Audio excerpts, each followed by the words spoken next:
Съдебен съвет за нарушение. Ами да, ще опишем случай. Според нас, първоинстанционния съд е изготвил мотивите си преди да изслуша пледоарите разкривки. Просто делото е било, мотивите са били написани и вкарани вероятно в компютъра, преди да съдът да изслуша мотивите. Няма как технологично за 20 минути да се изпишат 5 страници мотиви и то мотивация с справки по делото и така. Просто не е обективно възможно. Вие виждате сега съдебният акт, който ще се произнесе след час и половина, дори повече. При това контролният акт на втората инстанция по принцип би трябвало да е по-малък като обем от първоинстанционния съдебен акт. Въпреки всичко съдът отделен час и половина.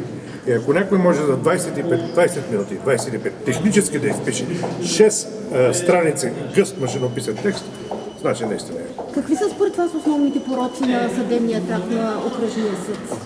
Необосноване, установени при извършени процесуални нарушения, не са обсъдени доводите на страните, не е докоснал съществото на спора, за да прецени изначалната необоснованост на обвинението, защото е безсмислица по изначално необосновано обвинение и абсурдно опровергано от правна гледна точка да се налагат каквито и да е мерки за процесуална принуда.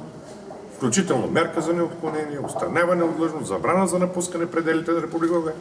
Тези мерки се явяват тогава основателно, когато самото обвинение е изначално като обосновано предположение на лице. Когато го няма, представлява вече форма на незаконна репресия.